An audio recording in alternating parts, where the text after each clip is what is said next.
Tras 20 años de lucha y búsqueda de justicia, Daniel García y Reyes Alpizar expondrán ante la Corte Interamericana de Derechos Humanos el abuso y las arbitrariedades por parte del Estado mexicano en su contra, mismos que los mantuvo en prisión sin una condena 17 años y medio. Esta cita ante el máximo órgano es paradigmática, pues una sentencia condenatoria en contra de México podría obligar a las autoridades a eliminar de la Constitución la prisión preventiva oficiosa. Yo soy Elia Almanza y este es el día que Daniel García, el mexicano que más tiempo ha pasado en la cárcel, sin una sentencia, alzó la voz en contra del uso político de las instituciones en nuestro país, hasta llegar a una corte internacional. Con el apoyo de la familia, de mis padres, de mis hermanos, de mis hijos, 3 generaciones se formaron aquí para no abandonarnos. Y esa es la fuerza que nos mantuvo siempre en pie y es la razón pues de que estamos aquí. Un homicida anda en la calle, seguramente siguiendo haciendo tropelías, mientras 2 personas estuvimos aquí compurgando y llevando todo un proceso sin culpa alguna. En agosto de 2019, Daniel García y Reyes Alpizar salieron del penal de Barrientos, ubicado en Tlalnepantla, Estado de México, luego de haber permanecido 17 años en prisión preventiva a la espera de sentencia. El juez de la causa concedió en ambos casos el cambio de medida cautelar a la del sistema de rastreo por medio del uso de un brazalete electrónico fuera de prisión. Ambos fueron detenidos en 2002 por las autoridades del Estado de México, sin orden judicial previa, y señalados como presuntos responsables del asesinato de la exregidora de Atizapán, María de los Ángeles Tamés Pérez, ocurrido el 5 de septiembre de 2001. Entonces su procurador de justicia me amenazara con llevarme a toda mi familia si era posible, si no firmaba yo declaraciones que inculparan a otros. Esa experiencia la ocupó el Estado mexicano durante años. Hoy en día hay miles de personas en las cárceles que fueron como yo arraigados y que en ese tiempo de 30 o 60 días de arraigo fue cuando les formularon las acusaciones. Daniel García cuenta cómo inició este atropello en su contra y en contra de su familia. Durante la gestión de Arturo Montiel como gobernador del Estado de México entre 1999 y 2005, se llevó a cabo una persecución política a opositores del gobierno. Es una condición que hace Arturo Montiel a partir de su loca carrera de querer ser presidente de la República. Él genera esa mentira porque se trataba de un gobierno panista. Yo no lo era, pero el gobierno que en aquel entonces tenía Atizapán de Zaragoza como municipio era del PAN. Y entonces el discurso de Arturo Montiel es de que los presidentes municipales son corruptos, son delincuentes, y hay unos hasta asesinos que matan a sus regidores, que era el caso de Atizapán. Al igual que Daniel y Reyes, fue detenido el entonces alcalde de Atizapán de Zaragoza, Juan Antonio Domínguez, pero este último fue exonerado y liberado casi 4 años después. Daniel García permaneció en prisión y hasta ahora sigue procesado por homicidio calificado. Nos acusan de narcotráfico, de espionaje, de extorsión, de fraude y del homicidio de una regidora. Cuando somos consignados, o yo por lo menos, traía delitos para haber permanecido en la cárcel 93 años. Durante mi defensa, los primeros 5, logré ser absuelto por tribunales federales por casi todo. Se dicta auto de formal prisión en contra de Juan Antonio Domínguez Zambrano y Daniel García Rodríguez por la probable responsabilidad penal en la comisión del delito de homicidio calificado en agravio de María de los Ángeles Tamés Pérez. Fue a partir de ese momento que inició una lucha por demostrar su inocencia, la cual no ha sido fácil, pues se ha enfrentado desde entonces al peso de un sistema de justicia a modo y revictimizante. Alejandro Jardón, ese juez que fue el que nos arraigó a mi padre, a mí, a mis primos, fue también el que nos consignó y el que también nos elevó a procesados en un proceso mentiroso. Después fue premiado. El propio procurador lo nombró subprocurador general de justicia y después magistrado. Entre las graves violaciones de derechos humanos de las que fueron víctimas se encuentran detención arbitraria, tortura, fabricación del delito y desviación de poder, omisiones judiciales y prisión preventiva oficiosa por demás excedente. El día que yo fui arraigado no existía una sola actuación que me involucrara en el homicidio de la entonces regidora de Atizapán. No existe. Existe a partir del momento en que me encierran en un hotel y me comienzan a coaccionar con detener a mis familiares, y entonces es como fabrican la acusación.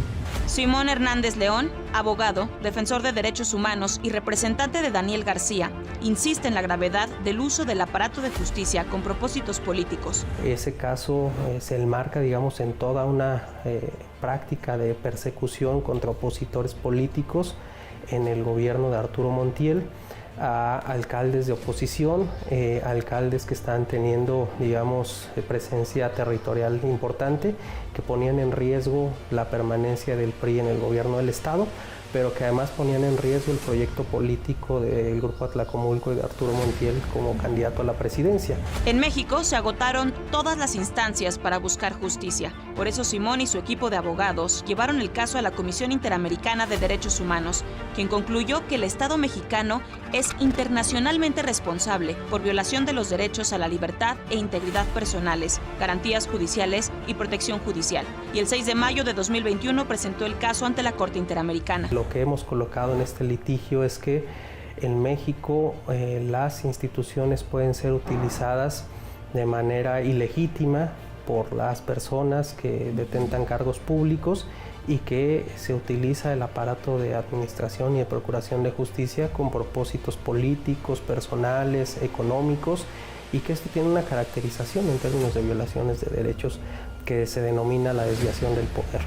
Fue una acusación de Estado tan robustecida con mentira, tan en complicidad con magistrados y jueces del Estado de México, que cuando llegó a tribunales internacionales se escandalizaron. Se ha informado al comité de un caso del señor Daniel García, que ha permanecido detenido 16 años sin que se pronunciara condena.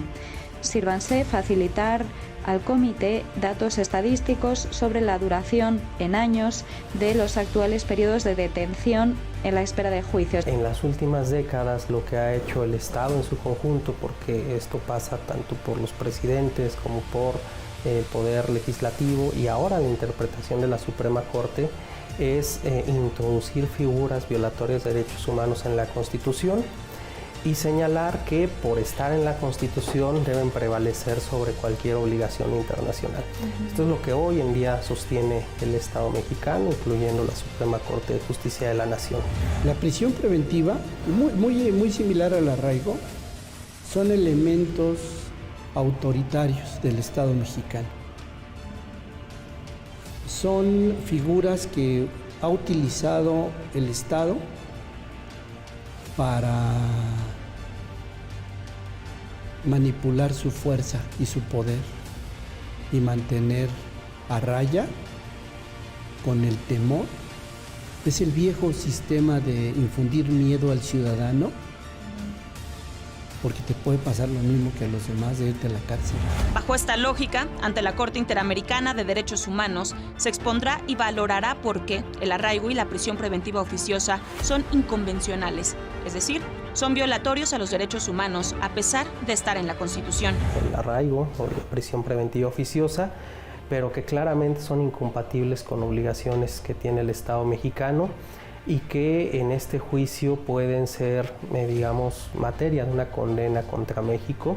Ya hay antecedentes donde la Corte Interamericana ha ordenado reformas constitucionales, y el caso podría llevar pues, a un impacto significativo. Otro planteamiento, no menos importante, de la defensa de Daniel García, liderada por Simón Hernández ante la Corte Interamericana, es visibilizar lo que implica la desviación de poder para las familias de las personas en prisión sin sentencia. En el litigio de Daniel García y Reyes Alpizar estamos señalando que esta medida, prisión preventiva oficiosa, no solo afecta a las personas en prisión, sino también a sus familias. Es finalmente una medida que se extiende porque las familias están separadas, porque están vinculadas a la prisión cada semana en las visitas, porque están privadas de la convivencia, de momentos significativos, de cosas tan relevantes para una persona. Nuestro pesar y el sufrimiento de nuestra familia tendrá la meta y la recompensa, por decir un adjetivo aproximado, de saberse pues, motivadores de que estas cosas y estos cambios urgentes en México ocurran. La audiencia pública del caso García Rodríguez y Reyes Alpizar versus México en la Corte tendrá lugar el próximo 26 de agosto en el marco del 150 periodo de sesiones que se realizará en Brasilia, Brasil. Prácticamente todo está listo, menos la asistencia de Daniel García. En una nueva acción de abuso de autoridad, el Poder Judicial y la Fiscalía del Estado de México le negaron el permiso para acudir a su audiencia pública, con lo cual se reafirma, aseguraron, la complicidad que se ha construido entre la Secretaría de Relaciones Exteriores y el Gobierno del Estado de México. A esto se suma la reciente sentencia condenatoria en mayo de este año.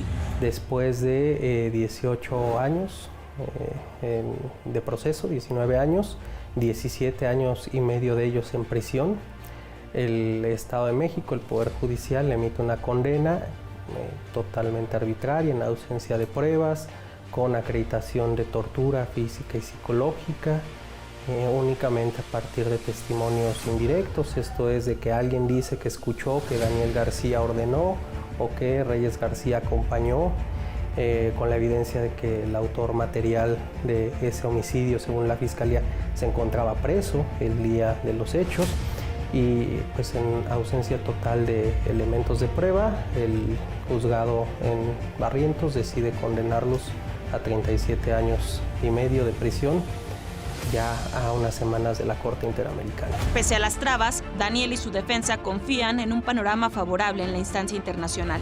Vamos a quitarle uno de los brazos